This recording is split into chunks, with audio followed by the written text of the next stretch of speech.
24 minutes after 9 o'clock. Thanks for being with us on this Monday's Live at 9. Memphis pastor DeAndre Brown has spent years working to help ex-offenders re-enter society and rebuild productive lives. And that work has brought him to Shelby County's Office of Reentry, where he's been named Acting Executive Director. And Pastor Brown will also be recognized for his work next month by a national nonprofit organization.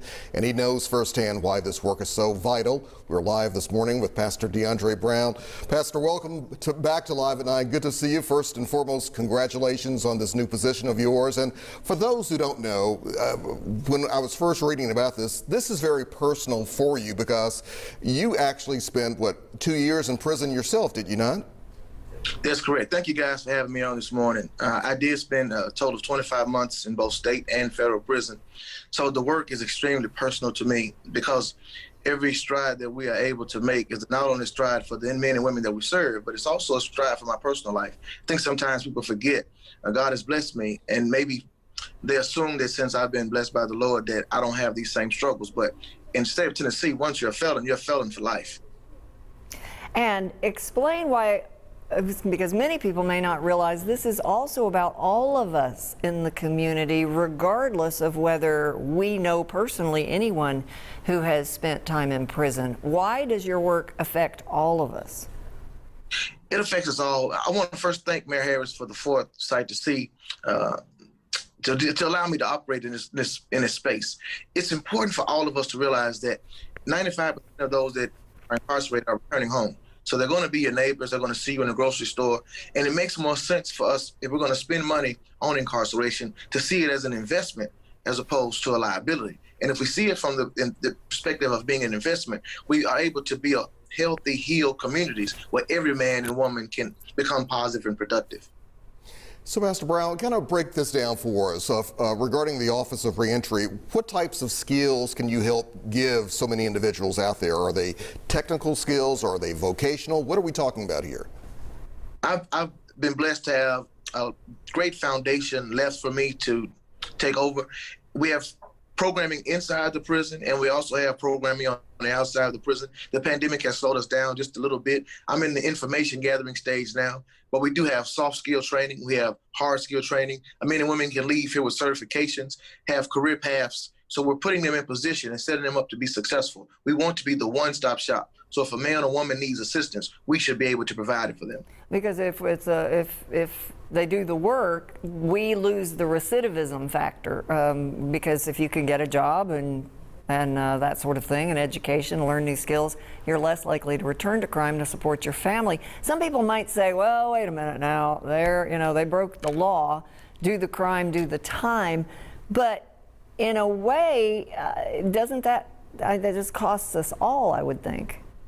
Indeed, we have to make a decision. Do we want a complete community, or do we want to continue to punish people for bad decisions?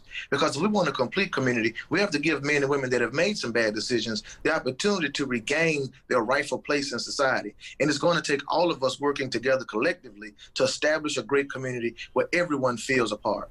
Do you feel as if attitudes, especially about those who have served time, do you think they're beginning to change just a little bit, or where do you think we stand these days, especially right here in Memphis and Shelby County? I believe attitudes are changing. I've seen in the last 16 years, I've seen the perception change of those of us that have felony convictions, because we're no longer hiding in shadows. We're coming out, we're doing things the right way. And you'd be surprised at how many people have a connection to a person that's been incarcerated. Mm-hmm. And when personal, that's when many men and women decide to step in this space and attempt to give assistance. Yeah, it's hard to hate up close. So when you have a family member who has made a bad decision and held themselves accountable, and to that point, this is not a handout at all. Folks have to show up and they have to do the work to get the help, correct? Indeed. I don't believe in giving people things for free. That there has to be an exchange. One of the slogans I used on my team at Lifeline when I was there was an even swap. Meaning I'm going to do something for you, but you're going to have to do something in return. And as long as you're willing to do your part, I'm going to be here to hold up my end of the bargain. Meet them halfway. No doubt about it.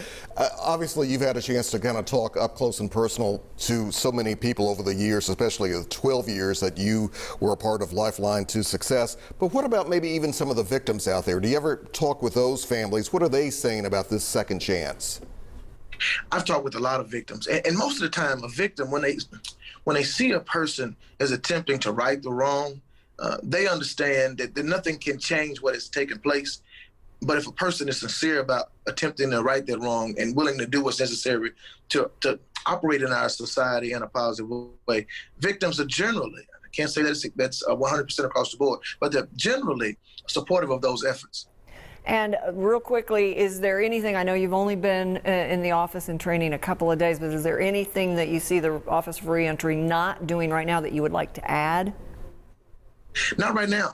I mean, I tell you, I walked into a space that is really, really going in the right direction. My job now, I believe, is just to learn a little bit more and help us keep the momentum that has already been started and build upon the foundation that was laid by those members, those leaders that were here previous to me. And what about Lifeline to Success? Will it continue or what?